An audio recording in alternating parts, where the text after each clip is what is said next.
What's good, people? So today I'm going to show you guys a few of the most common methods that I use to extract an object out of the background of an image. Basically, the most simple one, if I have an image like this that's just a simple object on a pure black or pure white background, something that doesn't have very much contrast or color tonality, and something that definitely doesn't have any kind of patterns or texture in the background. It's going to be really easy for me to just come over here and grab this magic wand tool. If I have my tolerance up here in the top set to a high number, it's going to pick a wider range of colors. So seeing as how my image is all black in the background, I can pretty much have this set up a little higher than I normally would, and I'm going to choose a wider range of blacks just in case there's any inconsistencies in here that my eye can't really pick up. And it's going to be as simple as just taking this tool and clicking in the black background, and you can see already how tight and precise my selection was made automatically around this flower. I see a couple little parts inside here that if I hold shift and click inside there, I'll add it to my selection. And also down here I see something as well. So now basically we have the background of this image selected.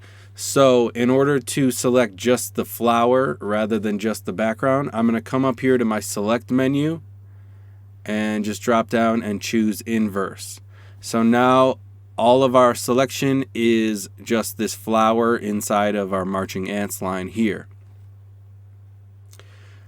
Something that I tend to do a lot of times, it doesn't always need to be done, but I think in this case it might. If I come up to select again and choose modify, and I'm going to contract the mask in.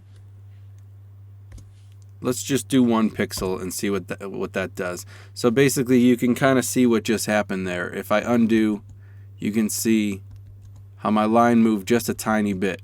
And really that's just going to tighten up my mask and make sure that none of the black around the edges is going to spill into my selection. So choose my pointer tool up at the top here, and on my background layer I want to double click, and I'm going to call this layer original. And you can see this little lock went away, which means now we can manipulate that image layer. If I come down to the bottom, this little square with a circle inside of it, I just want to click on that, and you can see all of a sudden my background black goes away. There's still a little bit of fringe around the edges of this flower, depending on where this is going to go into, what kind of composition and context it will go into, whatever color the background is. I might leave that, or I might try to clean it up a little bit. You can see how right over here in our layers panel, how now this black and white image was created next to our original flower image.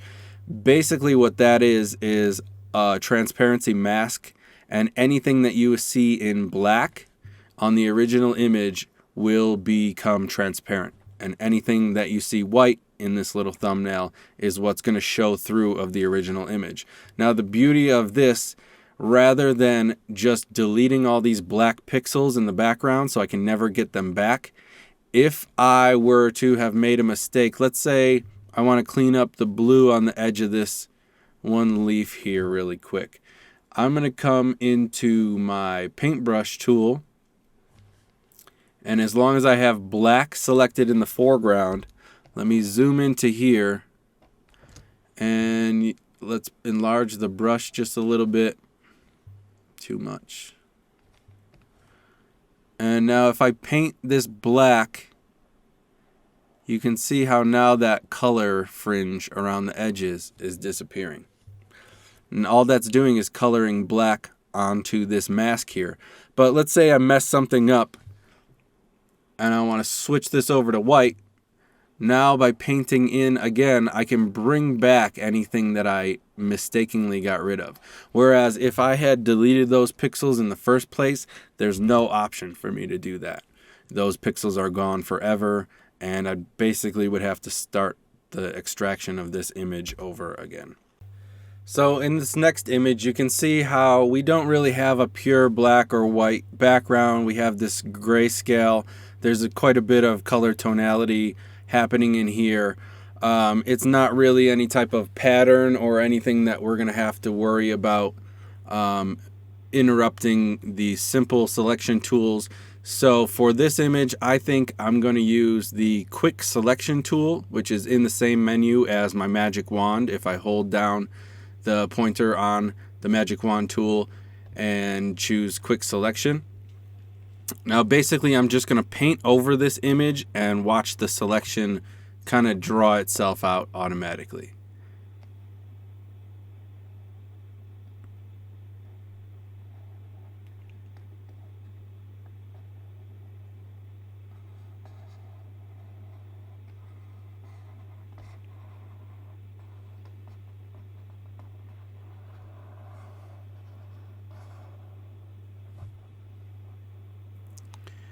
So I don't want to worry too much about these outer lying hairs on her head here.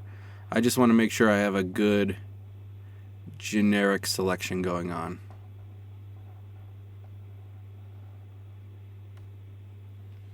Okay, so now that this selection is made, I see a few parts like down here, the shadow of her leg. I think I might want to get rid of that. Obviously the inside of where her arm is folded has to go away. So in order to do that, I'm going to hold my Option on Mac or Alt key on PC and start to draw inside this little area, and automatically it snaps to that full selection. Now that is also a part of my main selection. I also see over here, I'm going to zoom into this section over here. Again, holding my Option key, you can see how that minus showed up instead of the plus inside of my paintbrush tool here. I want to just quickly paint in this little selection, and that looks like it's pretty much good enough. Command 0 will bring me back to full screen, so that's a pretty good little keyboard shortcut to keep in mind. I think I want to come into here and see if maybe we can get rid of a little bit of this. Use my left bracket key to bring down the size of my brush. Hold Alt again, and we'll start painting out this part of the selection. This can kind of be a little bit rougher because we're going to go back in and clean it up a little bit. Okay, again, Command 0 will bring me back to full screen, and I'm going to choose my point. Oh, you know what? Real quick first, let's get rid of this section, the shadow on her leg. Hold the Alt key or Option key, and let's paint this section out here. This one might be a little tougher because of that gradient between the shadow and the very dark shadow on her leg. But we'll get as close as we can to it. Make sure that's all tidied up. And looks like we did a pretty good job on there. Command 0 back to full screen. And now I can come over here to my layers panel, double click on that layer. I'm going to name that Original. Click OK. Now I can come down to my mask tool, this little square with the circle inside of it. Click once and you can see how my background disappears. Now, real quick, let's go in here and just throw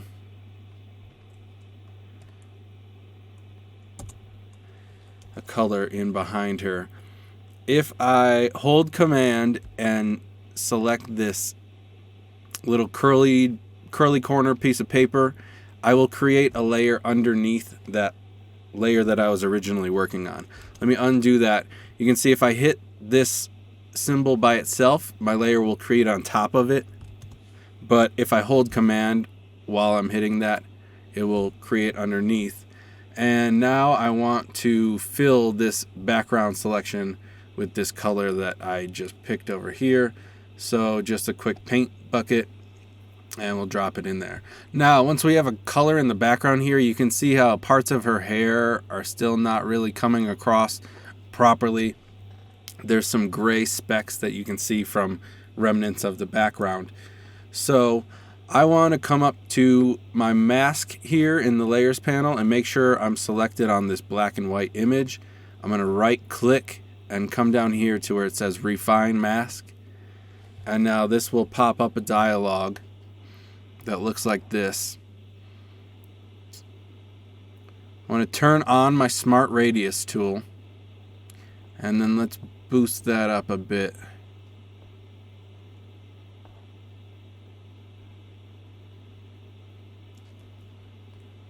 Okay, now with this little paintbrush tool selected, I'm going to come up here to her hair and start just painting around the edges of her hair to make sure I can let in these little bits of stray hairs that I lost in the original selection. So I don't want to go too far outside the boundaries, but I got to kind of color a little bit outside to make sure I don't miss any of these little renegade hairs sticking out the side of her head. And that looks like it's about it. So now, as you can see, when I let go of that, let me undo real quick and show you guys exactly what just happened. Okay, did you see all that extra hair that came back and now is visible in our image? So the next thing we want to do, I like to take this shift edge down like maybe just a couple percentages. All it does is pull in my mask a little bit tighter, just so I can know that I'm not getting any of that background color. And just as an extra security, my output here, I'm going to select decontaminate colors and choose OK. Let it do its work. And you can see we still have a little bit of that gray tonality, but depending on what your background looks like, that might not be a big deal. But if we can look and see the difference between that and this one, it's pretty obvious which one's better. This one has very hard, kind of crackly edges, and her hair cuts off real hard on these corners here, whereas this one has a nice flow between heavy hair and the wispy, and you know, her edges are a little bit softer. Maybe I wouldn't have gone as high on that smart radius option, but you can see how nice of a selection we got of this model here without having to draw all these little hairs in and do the really intricate work that tends to be really tedious and difficult. Okay, now the last method that I tend to prefer, only because I'm kind of so precise about how I do things, is using the pen tool over here on the left. If I hold it down, you can see how I have a bunch of different options, but I just want to choose the top one, just the regular pen tool. Now, basically, if you don't know what a Bezier curve is, it's basically just points and lines connecting them, and then basically mathematical formulas in between that figure out the curve that separates each of the different points. So basically, this is, rather than using pixels to create a shape, this is using line, point, and math formula to create all those curves and shapes. And basically, the advantage of using this type of tool over just drawing with a brush that leaves pixels on the screen is, if you were to blow up this image that's made out of lines and curves, it won't pixelate. That math is just going to multiply itself, and basically those curves are still going to be perfectly smooth. They're just going to be enlarged. So if you were to do the same thing with, let's say, a paintbrush that's drawing out that same shape, as soon as you try to blow that image up, you're going to start seeing all the pixelated corners of that shape that you drew.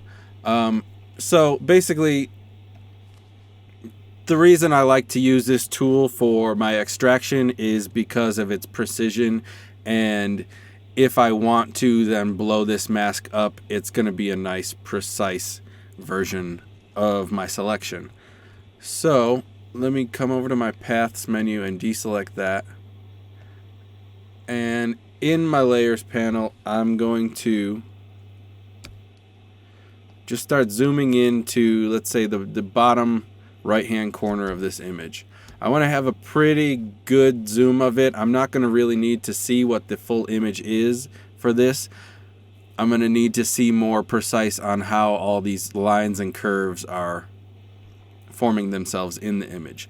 So I'm going to drop my anchor point down here just under the screen in the bottom corner of his sweater or his coat there. And then if I hit my space bar and just drag the image over till I see the other side of his coat, I'm going to hold shift and drop another point there. The reason I hold shift is because it then created a perfectly straight line between those 2 points. So now how the pen tool works is basically everywhere I see a new change in direction happening on this curve, you can see how, here it starts curving out, there it curves back in, and then out, and then in again. Basically, I want to drop my point wherever I see that curve really starting to happen a little more drastically. And before I let go, I'm going to start dragging my mouse so you can see these little handles come out. And depending on which way those handles are facing and how far they're spread out from the point determines on how curvy that line behind the point is. So for this specific line, I just want to pull them out and to the left a tiny bit to kind of line up with how that curve is going to follow itself. Next, I want to find where that curve is about to change positions. I'm going to drop another anchor point, stay holding the mouse down, and start dragging up. I'm going to drag up to about there. So this line here perfectly hugs the corner of that line of his jacket. So then again, here we see it changing shape a little bit. I really just want to follow that line through. Down here we dip, so I want to start coming the other way. And then drag this one out a little farther to the left because we have kind of a hard curve right in here. So let's keep dropping these anchor points. And then whenever I get to a point where I'm off the screen a little bit, I want to hit my spacebar key, and I see this hand pop up, and now I can just drag my screen, my image back into the frame of my screen and continue on with this process.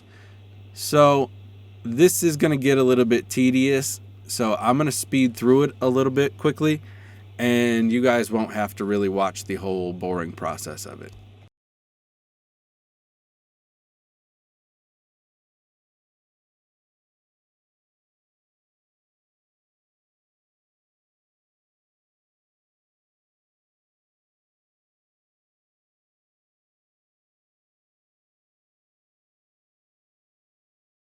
Okay, so now that I'm here at the end, I'm just going to connect with my last point here, and you can see as soon as I drag my pen tool over that initial first point, I can see a circle pop up next to the tool. So if I click on that, it's going to complete my path.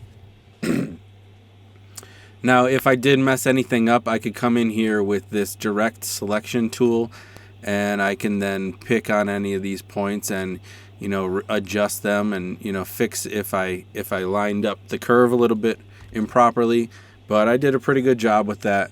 So let's make sure we have the whole path selected. You can see if I click over here on my paths menu, it's drawn here, and we can go up here and save it out if we want to. But for this purpose, I'm not going to. If I hit Command 0 again, we'll go full screen, and you can see all these points that I laid around the outline of this guy here.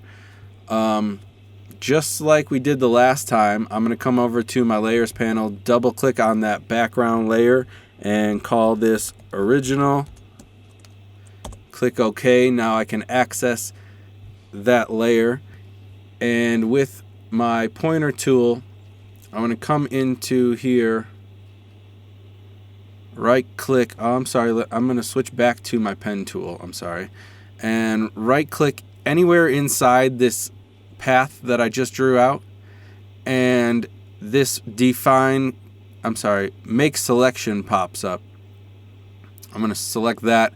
Feather radius 0 pixels. Basically, if I added some pixels to that little input there, it would blur the edges of my selection, so it wouldn't be as hard of a nice line cutting him out of the background as I'd like to. So I'm going to leave that at 0, and anti-alias just basically smooths out any pixelation that might happen on the edges of the really smooth curves. So click OK, and you can see how now my selection turned into these marching ants that we're used to seeing from the other tools. Just like we did in the other samples, I'm going to select my original layer, come down to this mask tool at the bottom, the square with the circle inside of it, and click once. And now you can see how clean of a job that did of pulling this guy out of the background. So as you can see, we did a pretty good job pulling each of these images out of the background. Obviously this guy took the longest, but he kind of has the cleanest line around him. If you were to zoom in on either of these two, they probably have a little bit of kind of pixelation around some of these nice corners here. But obviously this woman I pulled out of the background nice and quick and got a really good version of her. Whereas, this guy kind of took me 2 or 3 times longer to actually pull off, even though it's like a really nice clean extraction. Give or take the amount of time that it took me, it might not be worth my effort. But, because I'm kind of too precise about things sometimes, I guess that's usually my preferred method, to go with the pen tool. But it's up to you guys. Really test these out, play with them. I know I had a hard time with the pen tool at first, so practice makes perfect with that one. You really start to get the flow of it after you do it a couple times. So really just get in there and start playing with stuff. That's the best way to learn Photoshop and graphic design in general. So have fun with it. Peace.